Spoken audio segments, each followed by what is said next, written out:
Good day. My name is John Vincent Saracanlao. You can call me Sir John or Dr. Saracanlao. Our lesson for today is on transition from descriptive statistics to inferential statistics. Uh,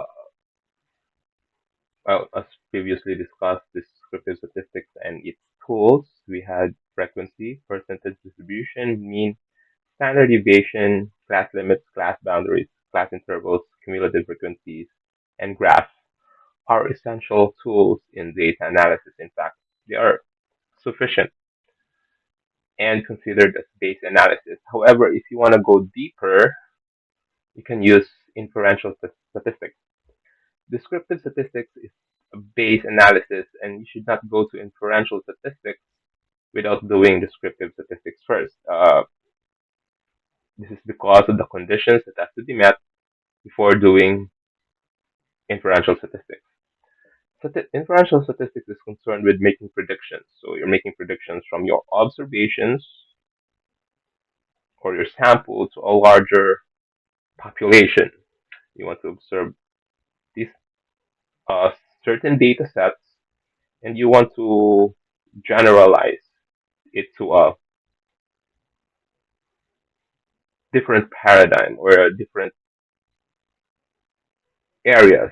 However, since you are doing that, you have to consider the following things. One is the data set or the sample is of heterogeneous mixture, and number two, it would fit a normal curve.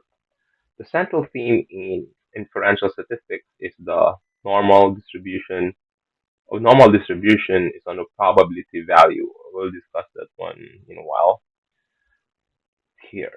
So this is basically the normal distribution. I will not read through that everything. You can find it in the book. General observation in real life is approximated to normal distribution, intelligence, skills, test scores, performance, height, weight, etc. It all falls. In fact, even samples from heterogeneous mixture will generate normal distribution. It is a natural phenomenon. In a sense that when you talk about intelligence, we all know that there's only a certain percentage of people who belong in this category, the very intelligent one, and of course, you will also have the that those people. And generally speaking, most people, the majority, will belong in this area in terms of intelligence. Same with performances, same with height, weight, test scores, and everything. It is a natural phenomenon. So when you have a data set, you have your research, and you want to infer the results to a larger population or to a bigger model or something like to a different area, and you want to use inferential statistics so that you can infer to a larger population, then you have to have those conditions that we've got. One is normal it's the data set is normally distributed, and second, it's heterogeneous mixtures, and yeah. So I think the most concrete example for this one is this is an abstract concept of the data set. We have two dice. One has six sides and the other has six sides. So these are the data set for the two dice.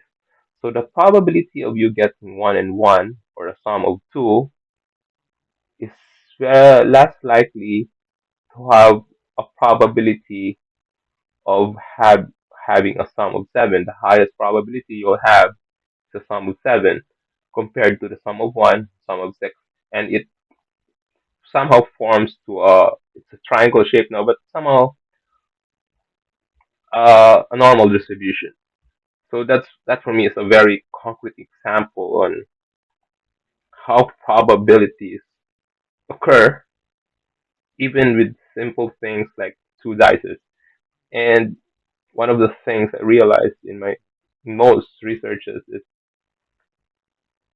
in my research and most research, it has to have intelligence, we are not all born intelligent, and it's okay. Some belong here, and some belong here, and mostly here.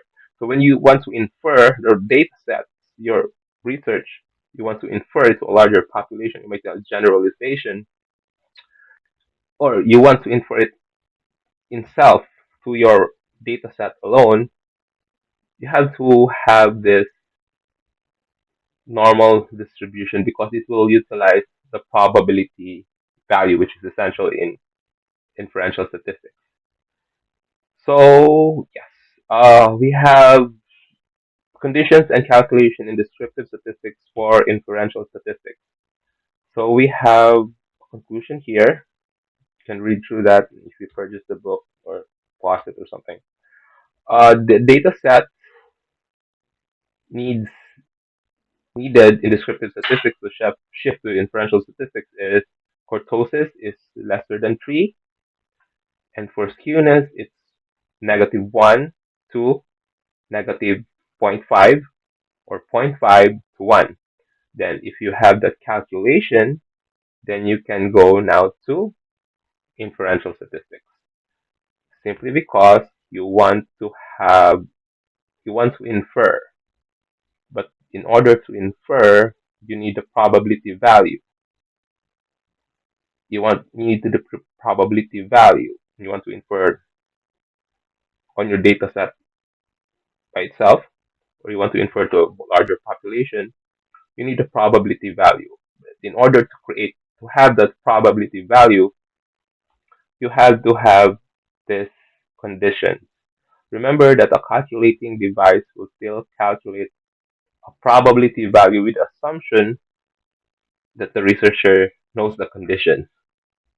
So even if the data set is not normally distributed, if you run it through a program like SPSS or Excel, it will have a probability value. The question now is, did you follow the procedures? And some don't, some do, but you have to follow procedures simply because of this concept alone of normal distribution and a natural phenomenon.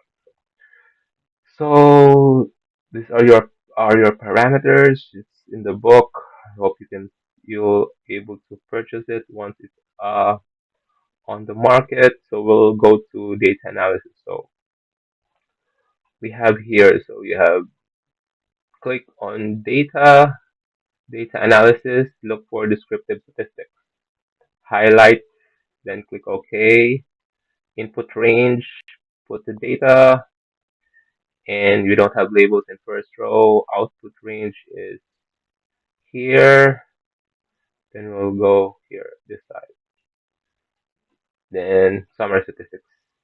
Okay, output range gone there. And okay,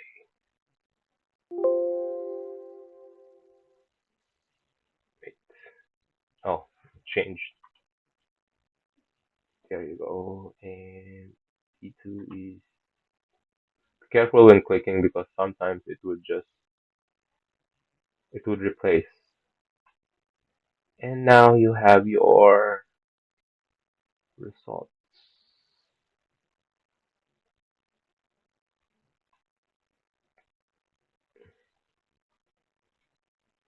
So we'll make this one bigger and this one a little bit smaller. Okay, so you have the results now. And kurtosis is less than 3. So our kurtosis is okay, it's good. So it's at 0.13 and it's less than 3. So it's good. And our skewness is between negative zero point 0.5, which is around, it's here, zero point 0.5 to 0.59 is here. So it's considered good.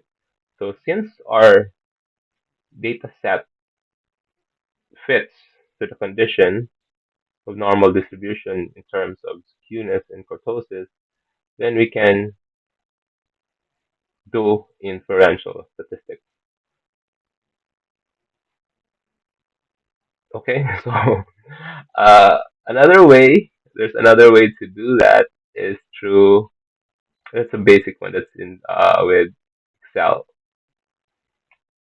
Another way is with uh, Smirnov and Shapiro, well, in SPSS. So I don't have the program now because I used the trial version and expanded like a year ago.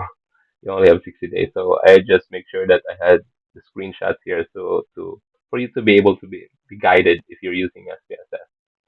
So enter data, click analyze, click analyze, look for descriptive stats, then click and explore. Then move variables to dependent by clicking the variables in the and clicking the arrow. So there and move to the right, and it should be there on the right. Then click on select appliers. Then select options. When you select options, yeah, you have options. You have histogram and normality plots with test. Then review the results. So it will indicate also your kurtosis, which is the same, and skewness, the same. Yes. But it will also give you a result in Smirnov and Shapiro-Wilk. So the condition in SPSS is the result of the level of significance in Smirnov is greater than 0.05, then the set is approximately distributed. So where is that? Kolmanov. So it's greater than 0.05. So it's good. And Shapiro-Wilk is greater than 0.05, then it's good. So that's how you test for normality in terms of using Excel and SPSS. I really hope you understand this concept because, as I have said, a calculating device will calculate the probability value even if the data set is not normally distributed. Though these are tools are very, let's say, intelligent, they are still depending on the intelligence of the user when using the tool. So I hope you learned something from that, and I hope you purchase the book when it comes out on mid February or end of February 2024. So, thank you and have a good day.